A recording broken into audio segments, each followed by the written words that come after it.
364 days down, 1 to go. Let's talk about it.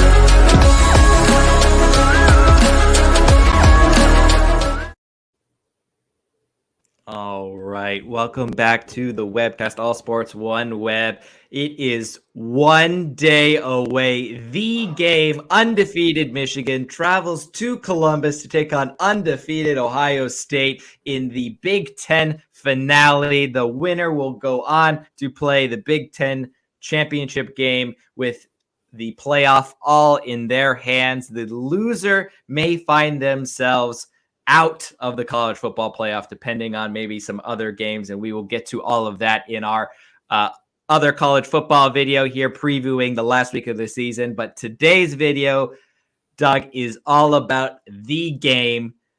You've enjoyed 364 days now of a Michigan victory. It's been a while. How are you feeling going into it as a Michigan fan? And how has this year been treating you? Well, this year's been great. I was feeling really, really confident until last Saturday when Blake Corum went down. And, with Donovan Edwards already being hurt, will they play? That is the big question. And if they do play and they are 100% healthy, I think we have a great chance. I think we will go in there. You guys are, I think, like 47th against the run. And all year we have just obliterated defenses, regardless of ranking, minus Illinois last week, because they played their hearts out. And, that's what I was nervous about, was if we are forced to throw the ball. Well, if we come in with our number 1 and number 2 running back hurt, we are already forced to throw the football. And that's where we could come into some big trouble.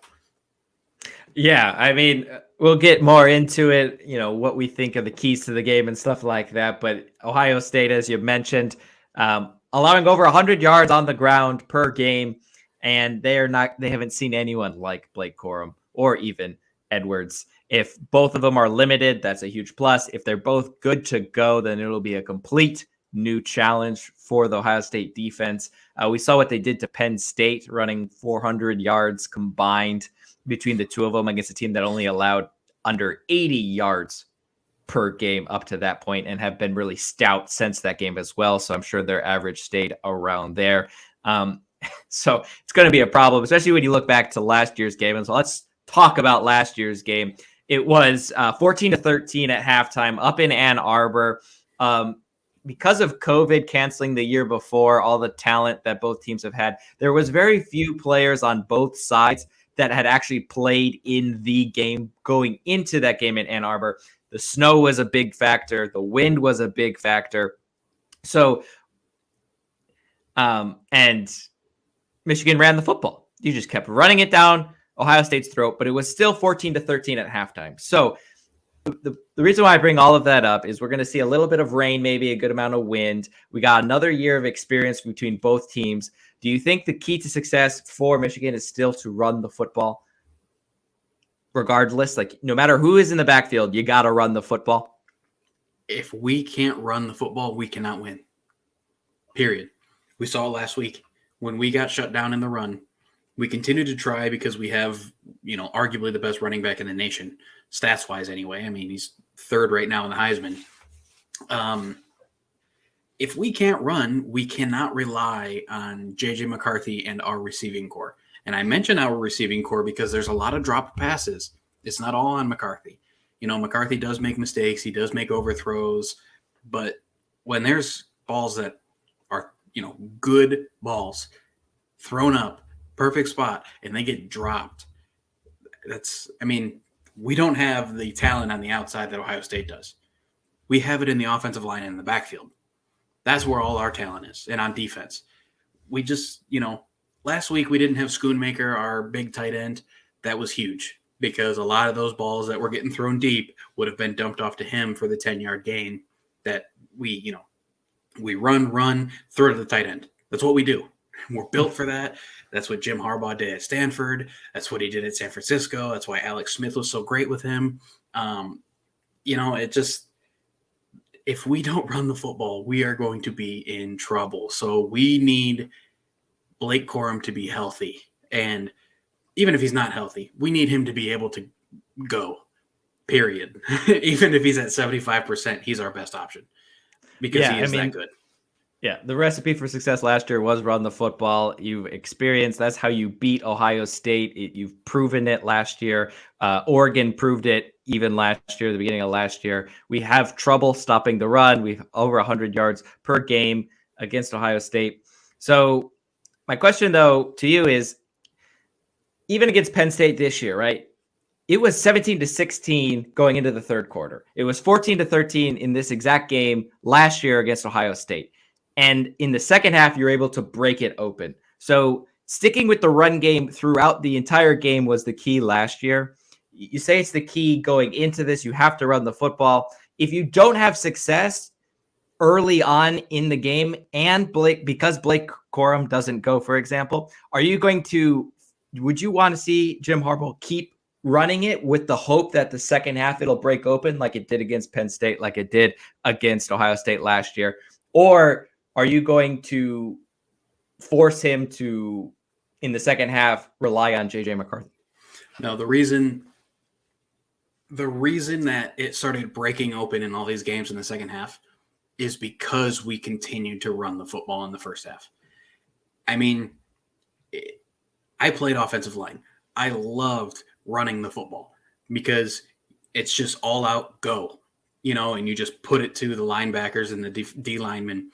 And if you have a running back that can really lower his shoulder or even like Corum can, he can lower his shoulder, get that extra few yards, but he can also make the one cut and just break out for 40 yards.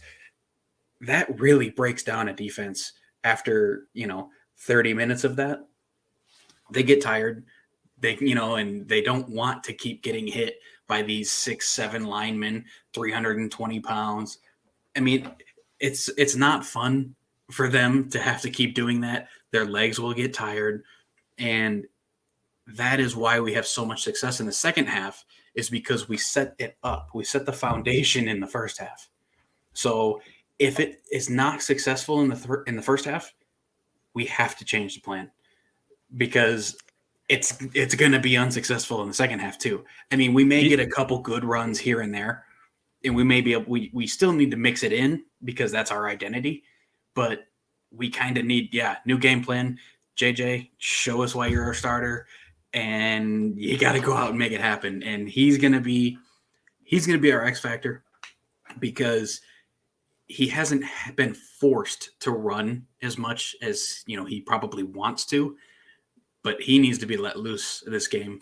And even if he can run for 4 yards, knowing the intensity in this game, he's going to take a massive hit if he doesn't get out of bounds, period. I don't care if he starts sliding. I don't care if it's just for 3 yards or what. If he's in bounds, he is going to get hit. That's just this game. And that's what makes this game, the best game in all of sports. It's great. Yeah, but I mean, he needs to definitely put his body on the line for this game, because he's going to be our X factor. He's going to be our only chance to win if we can't run the ball. Yeah, see, that's where I disagree with you, because the recipe for success is, in my opinion, for Michigan, is to stick to the run game regardless.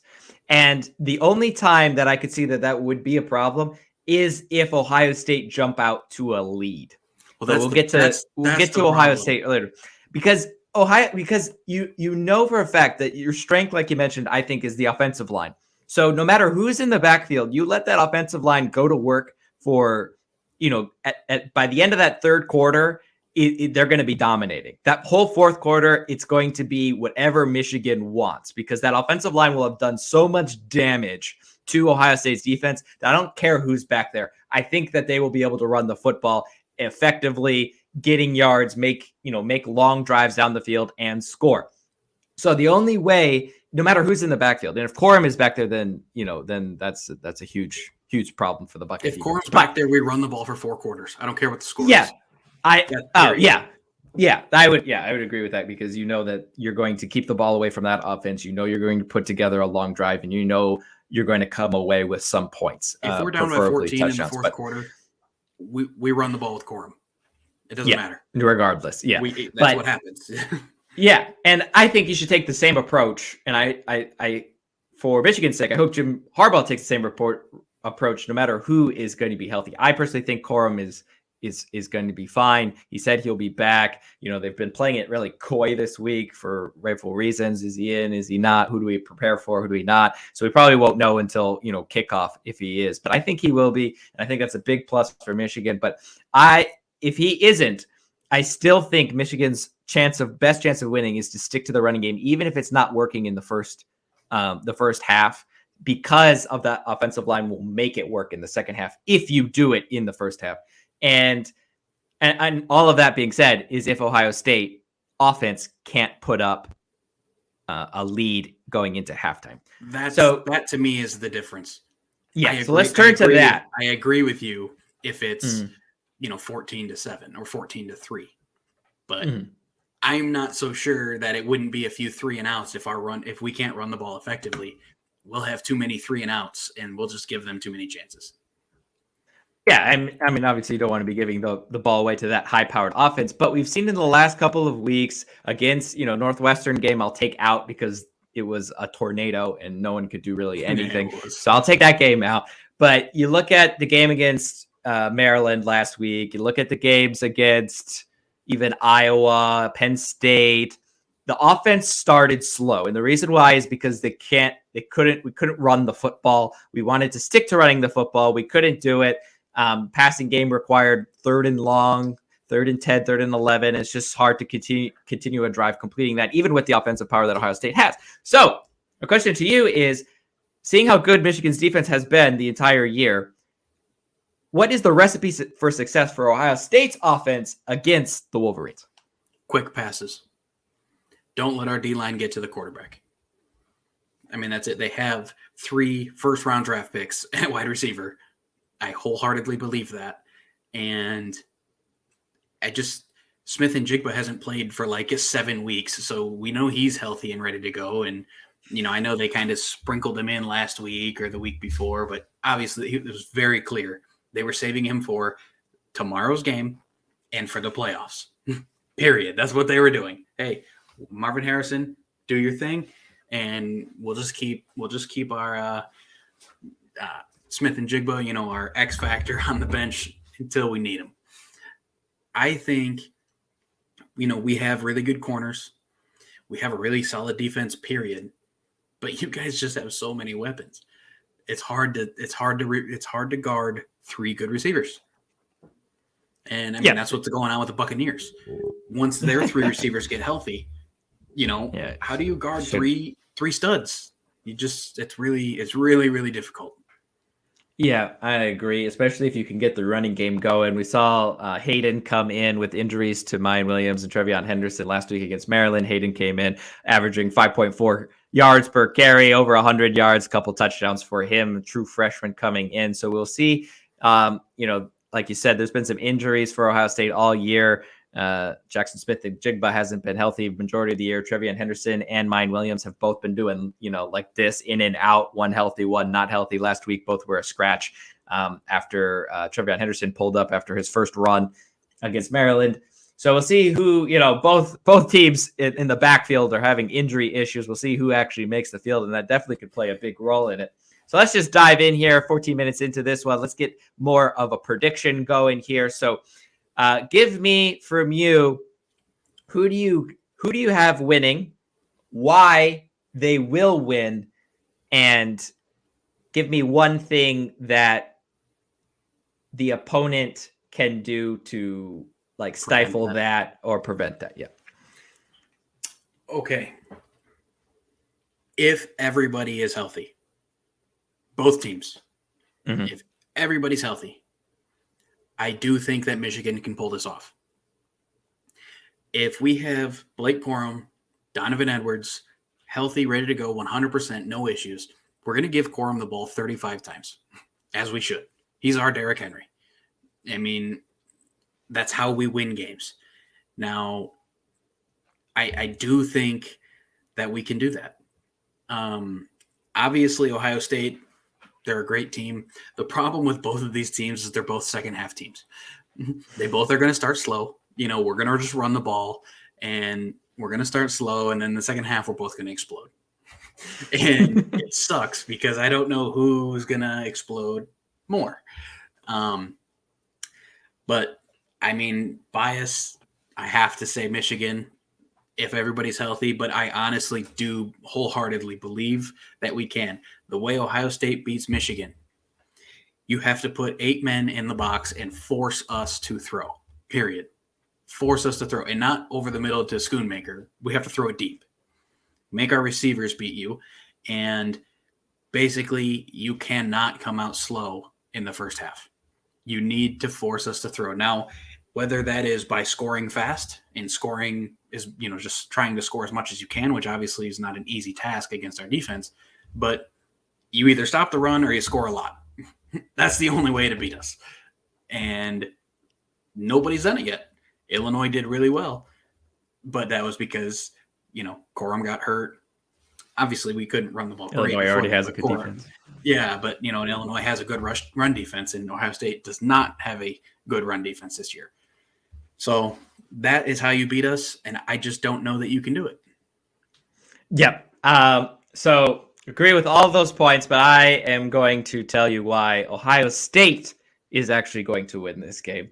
So Boo. for the Buckeyes, the key, I think you nailed it. I think the same key, right, for Ohio State. They absolutely have to have a lead going into halftime. You have to, because absolutely. You ride that energy, especially in that first quarter. Ohio State, you remember, hasn't played the game in Ohio Stadium in 3 years because the year COVID happened, it was canceled, and that was set to be set in Columbus. So the last 2 games have happened in Ann Arbor. We saw what happened last year, especially with all of that snow and stuff like that. It's going to be a little bit better weather, hopefully, maybe a little wind and a little rain, but Big Ten weather nonetheless. So the crowd's going to be amped. The team is going to be amped. All they've heard for an entire year is how soft they are, how they got run all over, completely run through. The big reason why Jim Knowles was hired as new defensive coordinator was because of that game, along with Oregon, of course, but really because of the Michigan game. Something had to be done. He has brought a great structure and system into the defense to allow the players to really fly around a lot more and really close gaps, jump in, group tackle. Eichenberg has been playing absolutely fantastic at linebacker. And so they have to be able to ride that wave in the first quarter and get something going offensively. And my fear is that they're going to try and stick to the run game, directly running, and it's just not going to work. Our offensive line isn't good enough. Michigan's defensive line is way better than teams that we've even played this year, and we haven't been able to really run the football effectively. I would love to see a lot of checkdowns, quick passes, like you mentioned. I think that's going to open. Yeah, that's going to open everything up. But if we can start with the football, for example, and put together a drive, I mean, I don't know if Michigan's ever been down by more than 4 points. So if you take the opening touchdown, opening drive all the way down and get 7 points from there, now Michigan is already in a place that they don't want to be with. First this year, for sure. Yeah, and they don't want to be there. And JJ McCarthy, one of the hardest things to do in all of college football is to play on the road, right? And he has not played a high profile game as a starting quarterback on the road. And it does not come any bigger than this one, especially what is on the table, 2 versus 3. It just doesn't come any bigger than this one. So that is why I think Ohio State can do that because of the energy level. And I think that Michigan's going to need to stick to the run game and try to close all of that out. And in that second half, close the gap and catch up and make some adjustments and then close it. And I think that's the only way that Michigan can win. That, and they're going to have to move the game, because in this stadium, Michigan hasn't won since before Jim Tressel. They haven't won. They don't know what winning is in this stadium. Most of the fans don't even know what it looks like to get a win from this stadium. And so unless they move the game, then there's just no way. So for me, it has to be Ohio State victory. They had the energy. They had the year of turmoil. They have now the experienced quarterback in the matchup, as CJ Stroud played in this game last year and JJ McCarthy did not. And I think that's going to help for the first half. And I think the second half, like you said, is going to be fireworks. I think it's going to be blow for blow. But it's just whether or not, for my opinion, Ohio State will be able to hold on to a lead in that second half, with Michigan coming back and really getting settled in there after halftime, getting through whatever pains happened in the first half, and sticking to their identity and really making Ohio State work in that third and fourth quarter to keep that lead. And I think it's going to be a great game, especially that second half. But I think Ohio State will have too much in the beginning. I think this is where they put it all together and they get the win. Worst case scenario for Michigan is Ohio State start with the ball, score, we get a 3-and-out. That is worst case scenario because that stadium is already going to be berserk. I mean, nuts. And rightfully so. We haven't played there in 3 years. So, of course, they're going to Seniors have been waiting for this game. The seniors at Ohio State have never seen the game at home. Yeah. So, that is going to be huge. And we are not a team that really breaks big plays. How do you shut up a crowd? Big plays. Big, wide open, fast plays. That's not us. The only time we do big plays is if Corum breaks one off. And that's just whenever that happens. So, a good methodical drive will beat down a crowd. But as soon as you guys get the ball back, it'll just whatever. Let's get back to it. But if Ohio State can come out, score, 3-and-out, and then Ohio State gets the ball, if they score again and it's 14-0 with 7 minutes to go in the first half or in the first quarter, that is worst case scenario, absolute nightmare territory for Michigan. Yeah. And I think it just goes against everything that you are set up to do, is run the football, put long drives together, and get points at the end of it and keep a lead. That is the whole structure I see for Michigan and their recipe to success. And the Tennessee Titans rode it to the first place in the AFC last year. They have stormed back playing it this way. It's what we clamor for the Green Bay Packers to be doing, that they just choose not to do, because it is a great brand of football to beat good teams, is to be able to run and put together long drives, and on the road, because it's offensive line versus defensive line. It's just big boy football. Yeah, you're under center. You're not making too many audibles. You're not trying to check down plays. It's just, look, everybody can hear me because I'm right behind you guys. You don't need a snap count or anything. It's all right there. That's how you're set up to play in an extremely loud atmosphere. Top 5 worst places to play if you are, trying to win a game. Period. You need to we need a cross sporting level list from you about the hardest places to play. It's got to be. If you could get that to us, that'd be fantastic. Yeah, I'll get that. I mean, this is going to be one of the best games of our lifetime, I think. Oh, yeah. I mean, it's going to be right up there. I am biased. I was there in the stands 2016, the same version of this game, College Game Day, 2 versus 3 at home in Columbus. Double overtime, first down, JT Barrett. I don't care what anyone else says. Yeah, the worst call. Absolutely fantastic. History. Oh, come on. Worst call history of all sports. I'll even go that far. Really? As a Tottenham fan, you saw a worse call literally 2 months ago. Yes, I'm still bitter at that. For all of you who don't know, Doug's a Tottenham Hotspur fan from the EPL. I'm a Chelsea fan, and Chelsea were robbed by Tottenham Hotspur with a hair pull in week 2 of the EPL season back in August, and I'm still bitter about it. Anyway, we're approaching time here, so we need final prediction. Give me the score. What do you got? Ohio State, Michigan. I got 27-24, Michigan win by a late winning field goal. Yeah, I mean, what is he, 100% in his whole lifetime as a kicker? He was kicking out of the womb, that guy. That guy's insane. So if it comes down to a kick, I think all Michigan fans will feel good that they will have the one that if it's within 50 yards, I'll feel it's confident. going in automatic. I have a 42-38 Ohio State win. I think Blake Corum does play. I think that causes a lot of problems for Ohio State. I think Ohio State has a 2 to 3 touchdown lead going into halftime. We see Michigan battle all the way back. I expect JJ McCarthy to be okay.